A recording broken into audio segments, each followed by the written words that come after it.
You're watching The Blitz on Pronews 7. Hard-hitting highlights from across the high plains with Lee Baker. Here comes The Blitz on Pronews 7. Hello, everyone. The race to the playoffs in high school football in the state of Texas is underway. Tonight, the remaining 6 districts that are comprised of 3 and 4 schools open league play. That means everyone is now chasing a spot in the postseason. We're going to start our coverage in the 5A ranks, where Emerald High and Tascosa in need of wins, both 1-1. Going into tonight's action, and with their big matchup coming up next week, victories certainly needed. After tonight, just 2 weeks left in the regular season, a week after beating winless Lubbock High, Tascosa hosting winless Coronado. You can't get them on a scale. You don't know what you're doing. Second night in a row, the visiting band is actually larger than the home crowd. That was a Coronado band, and this is the lame Tascosa crowd. Could we show up for the games, please? I hope more people show up next week when they play Emerald High. Second play of the game, because here's what they missed. The handoff to Calvin Humphreys down the far sideline. He's going to outrace everybody. He tried to do a little fake here at the end. Didn't matter. He got in the end zone. It's 83 yards for a touchdown, and with the conversion, it was 7-0 Reds. All right, ensuing kickoff. The Mustangs, it's a muff, and it will be recovered by Tascosa's Tristan Schaefer. He has the ball, and he's a happy rebel. 4 plays later, quarterback Thomas McElreath will find a wide-open Peyton Brooks across the middle. I bet this was a pick play, although you can't tell by that photography. Touchdown, conversion no good, 13-0. Second quarter now, they're trying to pick it up, a 4th down are the Rebels at the 24-yard line. Unfortunately, this time McElreath's pass is going to be picked off. No problem. Let's check out the scores tonight. Right now, Tascosa winning by 20 in the third, and Emerald High getting a big win down at Monterey in the fourth quarter. Let's go to the 4A ranks and a Big E, a Metro matchup down in Canyon. That's Caprock and Canyon. First play from scrimmage. Canyon's Travis Cosby heaves the ball. It bounces off 3 players into Will Tolliver's hands. 92-yard pass play. 8-0. Canyon got the 2-point conversion. Wow. Caprock's turn. Michael Guerrero with the jailbreak screen to Addison Bustos. He slips his way into the end zone. 8-7 Canyon after the conversion. I'll tell you what, this has been a great game to be attending. Look at this. Canyon comes right back. Ben Wentz. Watch how fast he is. 75 yards. Touchdown. 15-7 with the conversion. Off a Canyon muff punt, the rock is rolling. Guerrero to Connor Hollowball. That ain't Connor Hollowball. That's a Canyon score. Here we go. There's Connor Hollowball. Oh, I didn't read my script. That was actually the next play. Cosby around the ends for Canyon. There's touchdown. Let's go to the scoreboard. And it's a shootout. 35-35. Randall right now winning at Dumas. Also tonight, Hereford beating Plainview. And last night, in case you missed it, Friendship in that wild game beat Palo Duro. All right, that's going to take care of the large class schools on this Friday night. Still to come, district play begins in the 3A ranks, while the 2A districts full up and over halfway through their league play. Stay tuned. You're watching The Blitz.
Welcome back to the second quarter of tonight's football fun. When 4 or less teams combine to form a district, we have a number of those in the Pronews viewing area. It makes for good, intense rivalries. One of those involves 3A teams that need no introduction, as the two have been battling on and off the playing fields for years. That'd be Borger, Pampa, Pampa, Borger. The Harvesters get home field this year, and that's where we go. Let's head to Harvester land. And the Bulldogs looking to take a bite out of Pampa. Harvesters look to plow the Dogs. Oh, I love this writing. First play of the game, Sammy Smith takes the handoff, makes a move, but Miles McKinney sticks him and talks a little smack while he's on the ground. You got like a rivalry. Next play, Reed Miller drops back, dumps it off to Smith. He drops it. McKinney gives him a shove. And you can't do that. All right, here we go. A little bit later, the drive would stall. Pampa would punt. There's Terrence Brown. And there we go. Now, later in the drive, another man again, Brown with another nice pickup. Watch this. Another play for Borger. Oh, there's a nice somersault. And then that would lead to a field goal by Alex Aguilar. Let's go to the scoreboard. Since it's all Borger tonight, 24-0. Wow. And the other game in the district features Dalhart with a lead over Perryton. Let's turn our attention to the 2A ranks. We're going west on I-40, River Road and Bushland, an all-metro matchup tonight. Pretty night out in Bushland. First play, Dragon Patterson takes the screen, beats a tackle, sheds another, drags 3 Wildcats with him for the first down. Those are some nifty-looking uniforms River Road's wearing. But 2 plays later, Taylor Cornelius' pass goes right through the hands of Frank Byers into the hands of Matt Mars. That's a pick, as they say, but not a pick 6 yet. Wildcats are gaining some momentum. Trey Bookout takes the handoff outside for a first down. Ooh, good hit out of bounds. Wow. But the momentum goes away. The snap goes over the quarterback's head. This is going to be a 20-yard loss. Not much happening while we're there. Let's see what happened after we left. Right now, it's on the scoreboard. There ain't much happening. It's 7-0 Bushland at last result. Childress tonight beating Roosevelt. Muleshoe over Littlefield. Friona and Slayton are tied at 21. Floydada blanking Highland Park. Abernathy over Fritch. And Tully and Dimmitt in a close ball game. 19-13 Dimmitt right now. All right, a couple of quarters down, a couple of more to play with highlights and scores from around the Pronews viewing area. Up next, a trip north for a big Class 1A game as we head to the Northeast for a Biggie in the wild, wacky world of the 6-man. All that's next on the Blitz.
Welcome back. It is the midway point of our fun on this Friday. Time for me to remind you, as always, that you can review tonight's highlights on our website once the Blitz is finished. Also, right now, scores are being posted to that site. Just visit connectamarillo.com/blitz.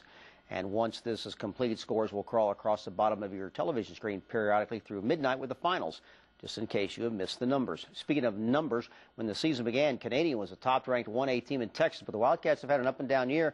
5 wins, plus 3 games, plus 2-2 in the league play. That's not good. Most schools would like those numbers. The Cats are used to better, and so is tonight's opponent, Stratford. The Elks 4-3 so far, and 1 win in their only district game so far. Tonight's game will go a long ways in deciding a postseason berth. So why don't we go up to Sam Bass Stadium and check out the Elks as they come on the field to take on the Cats. Got some 4-legged creatures. Wildcats, Isaac Lewis, nice run on the sidelines there, picking up some yards for Canadian, finally taken down. The next play, senior Braden Hudson makes it connects with Lewis. This time, that's for 6. Yeah, into the end zone. These guys have been doing that for a long time. The Stratford coach was not happy with the Elks' defense, and he lets them know in the huddle, hoping to straighten them out. I'll bet old Eddie could do that. Next, Stratford with the ball. Junior Tanner Wright takes snap to Alex Chavoya, and he's taken down from behind, not much. And then a little bit later, Tanner Wright, no one open. He runs the ball and taken down by Canadian Salvador Escamilla. Fumble, but the Elks do maintain possession. Later, the kick for 3, it's good. Let's check out the score right now. It is 20-10. Canadian right now winning in the third quarter. Sunray beating WT High. Lots of other scores. Panhandle over Lockney tonight. Clarendon and Quanah. Quanah's winning that game. Booker. Hey, they haven't lost yet this year, but they're losing right now. Groover and Vega are tied. Wellington beating Claude. Memphis over Shamrock. And Farwell has beaten Nazareth. Now to the night's 6-man showdown. A biggie up in the mountains. We go to Memphis. Miami hosting LaForge. First quarter, the Pirates strike quick. Seth Scully goes deep. Aaron De Leon. That's a touchdown for the visiting Pirates. 6-0. Miami comes right back, though. Jared Roberts gets free. He fumbles, but luckily it's going to be recovered by one of his teammates. That's good. The very next play, it's a fake to Roberts. The pitch to Braden Robertson. He goes in for the touchdown right in front of our photographer, Richard Douglas. What's some fine shooting video right there, isn't it? And then the next play, Roberts comes right at Richard again, and according to this script, he hangs in there like a man, unlike Cale Steed. I know who wrote that. Let's go to the scoreboard. Look out, look out. It's 44-33. Miami wins. Some other 6-man scores. Follette beats McLean. Valley over Hart. Groom beats Happy. Paducah winning. And Motley County won a whopper tonight, a forfeit 2-0. All right, that'll do it for tonight's highlights and the numbers in the Lone Star State, but we have more football at the ready when the Blitz returns. It'll be time to head across state lines. Yes, we go north and west for more football. That's all next on the Blitz. Cale just walked in.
Welcome back to the final quarter of scores and highlights on this beautiful football Friday. Time to head outside the state of Texas for action. We go first west to a biggie in Clovis, where the Wildcats welcome Carlsbad Town. The Cavemen ranked 5th among the large class schools.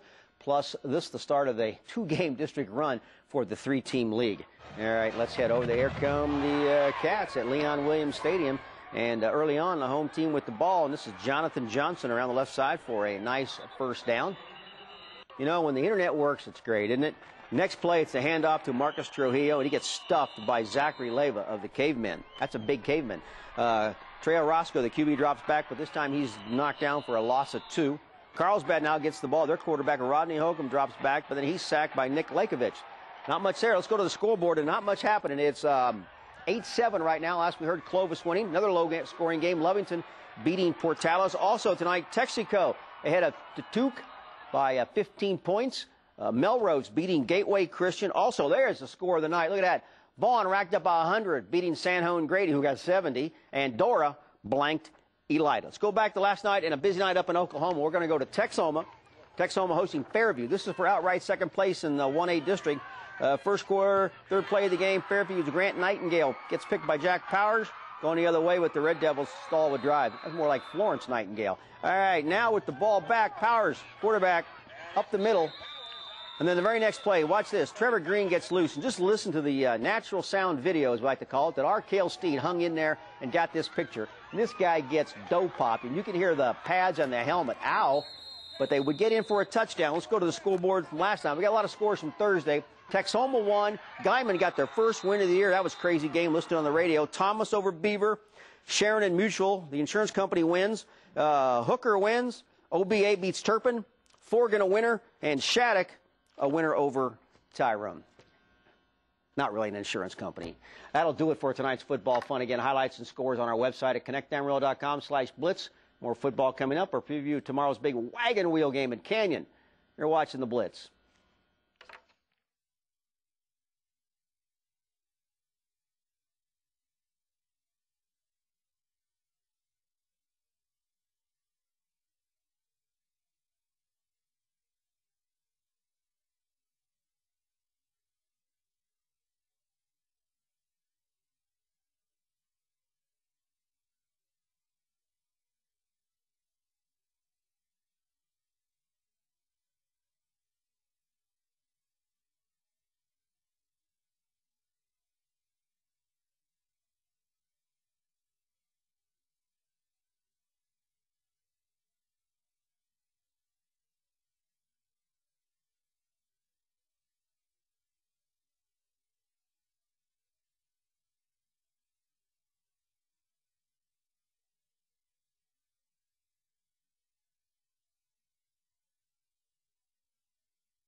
Welcome back to the Blitz. Now tomorrow, a full day of football, and locally the wagon wheel game returns after a one-year break. West Texas A&M will host rival Eastern New Mexico for bragging rights again. Finally, before the hiatus, WT had won 5 straight, also won 13 of the previous 24 games. No matter the season, this showdown always a fun affair.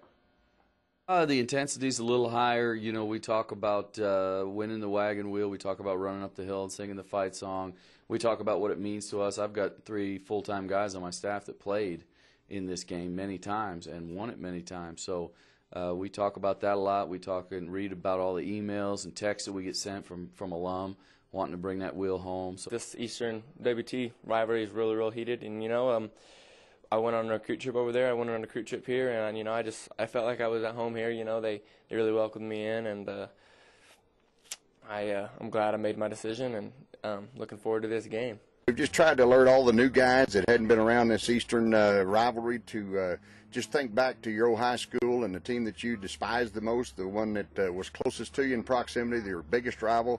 That's what it is, and that's exactly what this game is. So both teams will be fighting for bragging rights this year, and it's going to be a really fun game to watch. Trust our defense big time to keep their score down. We're going to go out there as an offense and try and light it up on them, just like they're going to try to do with us, but I trust our defense with everything that they're going to stop them. His beak doesn't look very good. He got beat up. By the way, I flip-flopped those names. That was quarterback Westwood of Eastern and then Don Carthel. Again, 6 o'clock tomorrow at Buff Bowl. OPSU takes on Southwestern Assemblies of God, looking for a second straight win. Also, we got a doubleheader here. It's A&M and ISU, Iowa State at 2:30, followed by the Tech-Oklahoma game at 7. Elsewhere in the Big 12, K-State, Kansas in the morning, also Oklahoma State and Missouri. And on Sunday, don't forget the Cowboys host St. Louis. Houston goes visit the Tennessee. That's the 2 Oiler teams. All right, time to wrap up tonight's fun. Lots to talk about. Emerald and Ryan Palmer fired 8 under par 64 in round 2 of the Children's Network Classic at Disney. He jumped 82 places in the field, is now tied 36 with 36 holes to play, but he trails the leaders by 7. High school volleyball, Emerald High beat Monterey in 3 games. Tascosa defeated Coronado in 4. WT soccer, the WT women lost 1-0 to Angelo State, while the Booten Buffs over at Northeastern State in Tahlequah, Oklahoma, no word on how they fared. Thank you. I'm getting the 30-second sign. The Amarillo Bulls at rival Wichita Falls, and it was a rout for the good guys. The Bulls win 6-2. They play at Odessa tomorrow night. It is, of course, an off day for the World Series. Game 3 is tomorrow night in Arlington. How am I doing on time? You don't know yet? Okay, I'll just tell you this. As always, that will do it for tonight's show. We thank you for watching, and we always want you to have yourself just a great sports weekend. Good night. Thanks for tuning in to The Blitz on Pro News 7. Brought to you by these sponsors. Head to connectamarillo.com for highlights, extended coverage, and scores. And watch for updates on Pro News 7 through midnight tonight.